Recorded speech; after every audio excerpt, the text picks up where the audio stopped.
brought to you by Palvi Agrico. आता शेतीसाठी जे काही लागणार ते घरपोच मिळणार, तेही मोबाईलच्या एका क्लिकवर. प्रफुल्ल पटेल यांची राष्ट्रवादीच्या अध्यक्षपदी नेमणूक झाली असल्याचं म्हटल्यानंतर आता पियुष गोयल यांनी यू टर्न घेतलाय. पत्रकाराने चुकीची माहिती दिली म्हणून मी तसं वक्तव्य केलं, असं गोयल आता म्हणाले. गोयल यांनी एक पोस्ट केली आहे, त्यामध्ये ते म्हणतात, प्रफुल्ल पटेल राष्ट्रवादीचे अध्यक्ष म्हणून निवडले गेले आहेत अशी चुकीची माहिती मला एका वरिष्ठ पत्रकाराने दिली. या माहितीची खातरजमा न करता मी माध्यमांमध्ये वक्तव्य केलं होतं, परंतु नंतर कळालं की ही माहिती चुकीची आहे आणि राष्ट्रवादी काँग्रेस पार्टी उपमुख्यमंत्री श्रीमती सुनेत्रा अजितदादा पवार यांच्या नेतृत्वातच काम करत आहे. भ्रामक माहितीसाठी खेद व्यक्त करतो.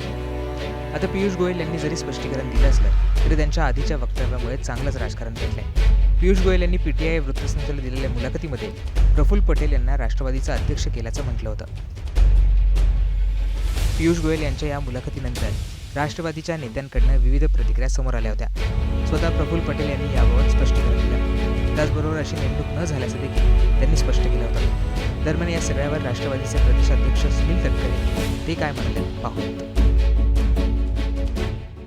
पटेल यांची राष्ट्रीय अध्यक्षपदी निवड झाली, राष्ट्रवादीच्या राष्ट्रीय अध्यक्षपदी नियुक्ती झाली. नाही, असं काही निर्णय झालेला नाही. त्या ठिकाणी पियुषजी गोयल काय म्हणत मी स्वतः ऐकलेलं नाही, पण तसा काय निर्णय झालेला नाही. आमदार आग्रही आहेत की जे आमदार आहेत त्यांनी असं म्हटलं की सुनीत्रा पवार यांना राष्ट्रीय अध्यक्षपदी राज ठाकरे यांनी ट्विट केलेलं आहे की मराठवाडा आघाडी पक्षाचा अध्यक्ष किंवा प्रदेशाध्यक्ष हा मराठी असावा, पटेल नको म्हणून त्यांनी थेट भूमिका पाटील असावा, पटेल नाही.